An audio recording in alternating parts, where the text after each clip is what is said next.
ವ್ಯಾಪಾರ ಮಾಡಲು ಪರ್ಯಾಯ ವ್ಯವಸ್ಥೆ ಮಾಡಿಕೊಡುವಂತೆ ಆಗ್ರಹಿಸಿ ಬೀದಿ ಬದಿ ವ್ಯಾಪಾರ ಮಾಡುವ ಮೀನು ವ್ಯಾಪಾರಸ್ಥರು ಶ್ರೀ ಗಂಗಾ ಪರಮೇಶ್ವರಿ ಗಂಗಾ ಮತಸ್ಥರ ಮಹಿಳಾ ಸಂಘದಿಂದ ಜಿಲ್ಲಾಡಳಿತಕ್ಕೆ ಮನವಿ ಸಲ್ಲಿಸಿದರು.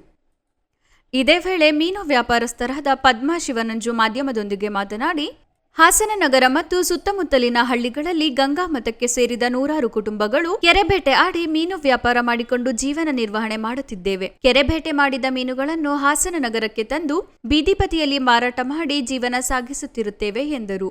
ಆದರೆ ಇತ್ತೀಚೆಗೆ ಕೆಲವು ಅಧಿಕಾರಿಗಳು ಬೀದಿ ಬದಿ ಮಾರಾಟ ಮಾಡುತ್ತಿದ್ದ ನಮ್ಮನ್ನು ಎತ್ತಂಗಡಿ ಮಾಡುವಂತೆ ಪೀಡಿಸುತ್ತಿದ್ದು, ಮೀನು ಮಾರುಕಟ್ಟೆಗೆ ಹೋಗಿ ಎಂದು ಹೇಳಿದ್ದು, ಆದರೆ ಅಲ್ಲಿ 4 ಜನ ಕುಳಿತು ವ್ಯಾಪಾರ ಮಾಡಲು ಸ್ಥಳ ಇರುವುದಿಲ್ಲ.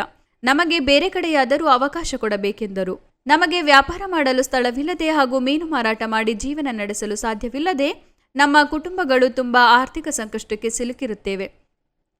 ನಮ್ಮ ಮಕ್ಕಳಿಗೆ ಈಗಾಗಲೇ ಶಾಲಾ ಕಾಲೇಜುಗಳು ಪ್ರಾರಂಭವಾಗಿದ್ದು, ಮಕ್ಕಳನ್ನು ಶಾಲಾ ಕಾಲೇಜಿಗೆ ಶುಲ್ಕವನ್ನು ಪಾವತಿ ಮಾಡಿ ಕಾಲೇಜಿಗೆ ಕಳುಹಿಸಲು ಸಾಧ್ಯವಾಗದೆ ತುಂಬಾ ಕಷ್ಟವಾಗಿರುತ್ತದೆ ಎಂದು ತಮ್ಮ ಅಳಲು ತೋಡಿಕೊಂಡರು. ಈ ಬಗ್ಗೆ ಗಮನ ಹರಿಸಿ ನಮ್ಮಗಳಿಗೆ ಹಾಸನದ ಬೀದಿ ಬದಿಗಳಲ್ಲಿ ಮೀನು ಮಾರಾಟ ಮಾಡಲು ಅವಕಾಶ ಮಾಡಿಕೊಟ್ಟು ನಮ್ಮ ಕುಟುಂಬಕ್ಕೆ ಸಹಾಯ ಮಾಡಿಕೊಡಬೇಕಾಗಿ ವಿನಂತಿಸಿಕೊಂಡರು.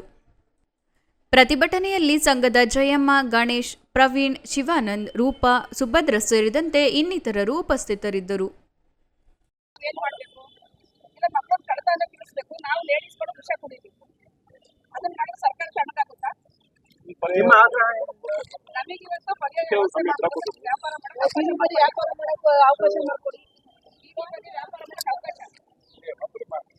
ವ್ಯಾಪಾರ ಮಾಡಕ್ಕೆ ಅವಕಾಶ ಮಾಡಿ, ಇಲ್ಲ ನಮಗೆ ಪರ್ಯಾಯ ವ್ಯವಸ್ಥೆ ಮಾಡಿಕೊಡಿ, ಒಳ್ಳೆ ಸೂಕ್ತವಾದ ಜಾಗ ಕೊಡಿ ಅಂತ ನಾವು 3 ರೂಪಾಯಿ ಕೇಳ್ಕೊಳ್ತೀವಿ.